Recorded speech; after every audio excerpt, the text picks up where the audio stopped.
আমার মাথায় মেয়ে আছে তো, তাই আমি জায়গা খুঁজছি কোথায় বসবো। মেয়ের বিয়ে, আমায় একটু জায়গা দিন। শিয়ালদাহ মেট্রোর বাইরে পরোটা বিক্রেতার করুণ আরতি। ভিড় সামলাতে হিমশিম খাচ্ছে ব্যস্ত শহর। শিয়ালদাহ মেট্রো স্টেশনের বাইরে ট্রাফিক আর মানুষের ঠিক থেকে ভিড়। এর মাঝে এক টুকরো বিষণ্ণতা আর এক বাবার লড়াইয়ের ছবি ভাইরাল সোশ্যাল মিডিয়ায়। তিনি কোনো বড় ব্যবসায়ী নন, পেশায় সাধারণ পরোটা বিক্রেতা। আজ তার পরোটা বিক্রির চেয়ে মেয়ের ভবিষ্যৎটা অনেক বড় হয়ে দাঁড়িয়েছে। শিয়ালদহ স্টেশনের ব্যস্ত ফুটপাতে সামান্য ডাল আর পরোটা বিক্রি করে সংসার চলে। সামনের মাসে মেয়ের বিয়ে। দুর্মূল্যের বাজারে মেয়ের বিয়ের খরচ জোগাতে হিমশিম খাচ্ছেন এই বৃদ্ধ। অভিযোগ উঠছে, স্টেশনের বাইরে বসার জায়গা নিয়ে মাঝে মাঝেই তাকে সমস্যার মুখোমুখি হতে হচ্ছে।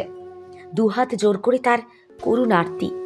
আমার একটা বিবাহযোগ্য মেয়ে আছে, আমাকে শুধু একটু একটু বসার জায়গা দিন।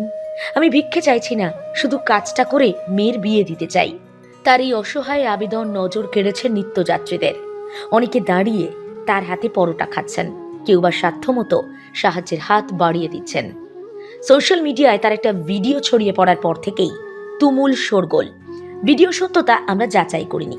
অনেকের প্রশ্ন, একজন অসহায় বাবা যখন বেঁচে থাকার রসদ পেতে লড়ছেন, তখন প্রশাসন, সাধারণ মানুষ, এই শহর কি পাশে দাঁড়াবে না? একজন বাবা হিসেবে তার এই আকুতি এখন শিয়ালদহের ব্যস্ত মোড়ে এক বিষণ্ণ সুর হয়ে বাজছে। প্রশাসন এই মানবিক আবেদনটি খতিয়ে দেখে কোনো স্থায়ী সমাধানের পথ বাতলাতে পারে কিনা, এখন সেদিকেই তাকিয়ে রয়েছে সকলে।